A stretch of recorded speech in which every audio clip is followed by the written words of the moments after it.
Could a zombie study get you to believe anything?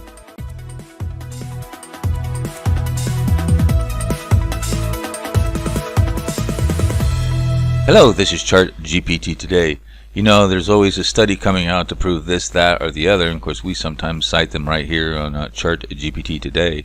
So you kind of wonder, can you believe any of these stories? Some people think that all these particular reports and studies are all fabricated. Some are, some aren't. So that's the problem. You just don't really know. Let's get into some of the numbers here in terms of what these studies.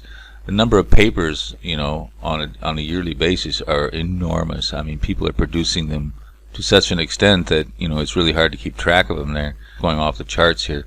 You know, you look at some of the specific disciplines. You know, obviously medical is a big one, but social science is coming up, as well as technology. All these studies here. So, in humanities, everybody's trying to prove something. A lot of them have a kind of an event, political event associated with them.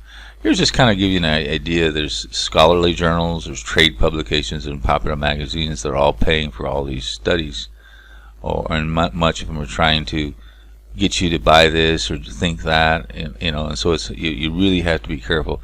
Of course, in the idea that, well, some of these are peer reviewed, some are not peer reviewed. Who validates the peer reviewers? Who's basically fact-checking the fact-checkers, and that becomes a real serious problem here.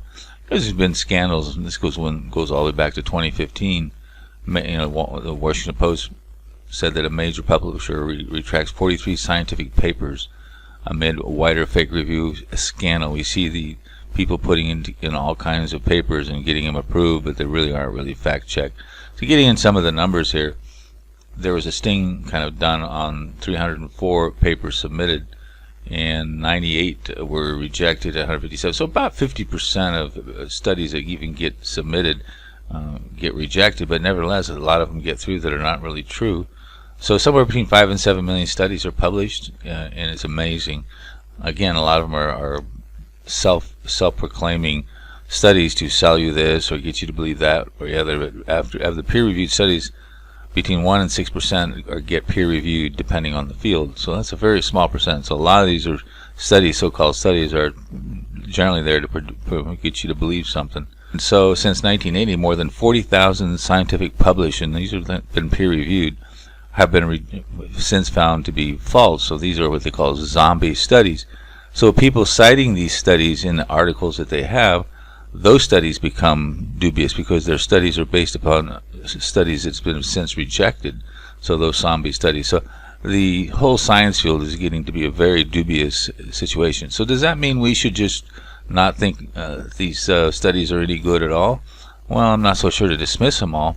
But, you know, a lot of times it's just the buyer beware. You have to kind of look at things with a very critical eye. And we always say this, it's kind of a meme here. But, you know, people that get cancer have all eaten pickles, so therefore pickles causes cancer.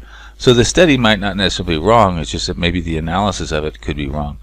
So we asked the AI, can you believe these studies? And of course, they kind of similarly had a corrective eye on these as well. So it's really buyer beware. But I wouldn't be dismissing them all out. It's you just have to understand who's doing the study, what is their aim behind it, and what in a sense are they trying to say, and there's not other explanations. Some people call it backward scientists to prove what you believe. Take our online poll. Can these studies be believed? Or we just dismiss them all out of hand? Or do we have to take at least some of these studies and try to figure out which ones are right or wrong? Check out the post link to find out what the AI says about it, and take our online poll. And don't forget to subscribe.